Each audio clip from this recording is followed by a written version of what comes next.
በርሶ መጀን አባቴ በርሶ መጀን እንዴት ነዎት? ሳጥናኤል ይመስገን። ወደ ጉዳይ ግባ አባቴ። ሚስቴን ምንም ላምናት አልቻልኩ።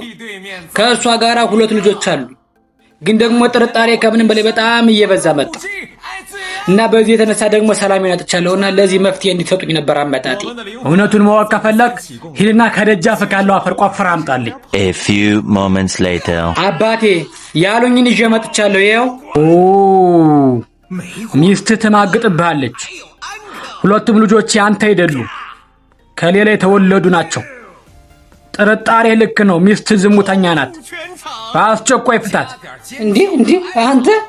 ኧረ ቀደዳ! ምንም ሳታውቅ ነው እንዲያውቃለሁ የምትለው? ምን ማለት ፈልገህ ነው አንተ? እንዴት ብትደፈረኝ ነው እንዲህ የምትለኝ? ኧረ በጣም ታውቀው የለ እንዴ? ለማንኛውም ከኔ ደጃፍ ስሄድ ሰው ተቀምጦበት ስላገኘሁኝ አፈሩን ያመጣሁት ከአንተ ደጃፍ ነው። ምን? ሃሎ ዶክተር፣ ስለ ጤና አማካሪ? በትክክል ደንበኛችን። ወደ ወገቤ አካባቢ በጣም ያመኛል። አላስቀምጥ ብሎ በጣም አስቸግሮኛል። ዝም ብሎ ድርቅ ማለት ነው? አዎ፣ እሱማ የቅባት ማነስ ነው። እና ምንድነው መፍትሄው ዶክተር? ቂቤ ብላበት፣ ዘይት ጠጣበት፣ በቅርቡ ይሻልሃል። በቃ አትድንም፣ ተስፋ የለህም በለኛ። እንዴት? እነሱን ነገሮች እንኳን መግዛት ማየት አልችልም፣ ደሃ ነኛ። ወይ ካልሆነ ግሪሲየን ውሰድበት የመኪናውን። ምን? አብዛኞቻችን ግን እውነተኛ ሰላም ያጣን ለምን እንደሆነ ታውቃላችሁ? ሁላችንም ውሸታሞች፣ አስመሳዮች ስለሆነ፣ ሌቦች ስለሆነ። እውነተኛ ሰዎች ብንሆን ግን በስቃይ ውስጥ ሆነን እንኳን ደስታ ይሰማናል። ህሊናችን እረፍት አለው። ልንሞት ቢሆን እንኳን አይጨንቀን።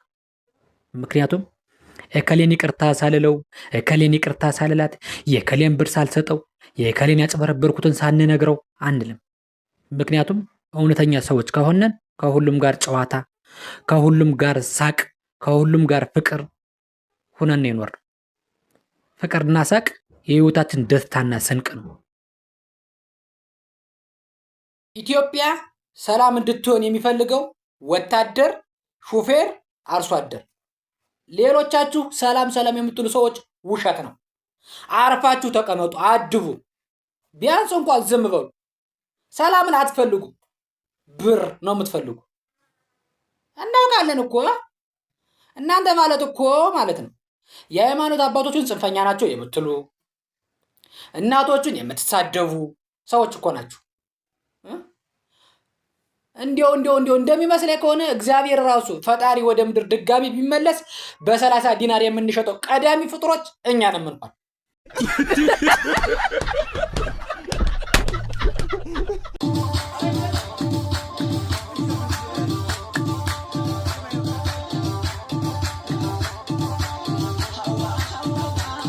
ትናንት ወስኜ መኪና ልገዛ ሂጄ ነበር እና ምን ሆንክ?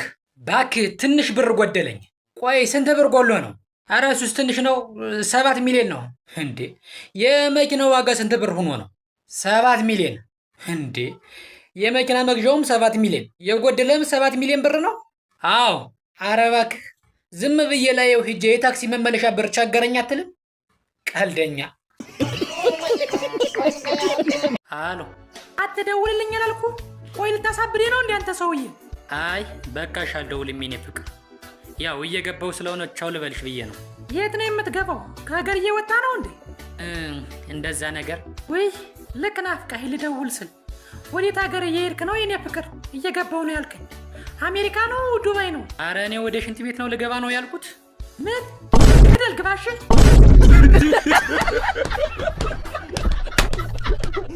አሎ ፖሊስ!